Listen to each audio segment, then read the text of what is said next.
How your company has grown over the years?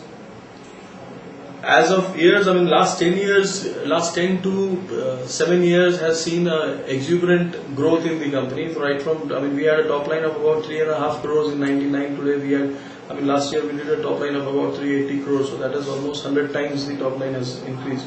And we've maintained a tradition of anything between 50% to 100% growth year to year. 2002 to 2004 were not supposed to be the most happening years. We could not, I mean, there were some projects which we went into and were not particularly very good. As a result of which, those years we showed a growth of hardly 10 to 15%. But other than those 2 years, we've been traditionally very sustainable. 50 to 70% growth is the model that we've been showing. How do you view the growth of infrastructure industry? Infrastructure industry is basically something which is the most happening doldrum round.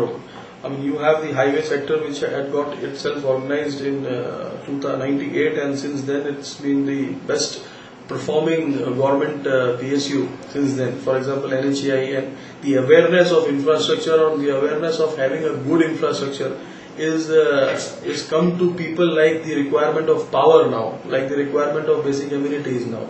I mean, the importance has been understood all around. It is not just restricted to roads. It has also gone into power. It has also gone into the drainage systems. It has also gone into the buildings that we stay and everything. As a result of which, huge order book or huge requirement from the government side to increase the government spending. This has become a priority. As a result of which, I foresee a huge amount of order book not only from highway authorities of India, which traditionally was the case. It is also going to come up from the building sector. It is also going to come up from the power sector, from the railways, with the kind of revamping and the other things happening inside the railways. I feel that railways are going to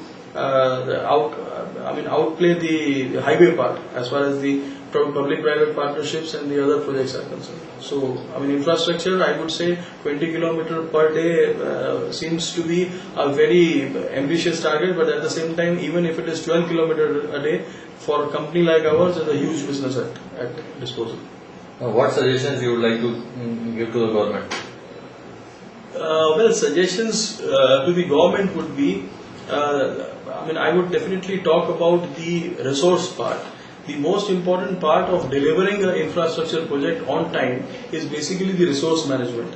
And when a company takes a project, government should help not only in procuring the land and the area for the project where it is to be built or to be constructed, they also need to have the basic resource part of the project worked out by allotting certain mines which are the most available area around to the contractor taking that job. I mean, that reduces the backup part of the contractor for planning the entire infrastructure project to a very large extent, which ultimately gives up or which ultimately builds into the reduction of cost for the government, because contractor would be able to give you that much amount of better rebate on that, and plus the ultimate delivery of the project is again the second part which is benefited from.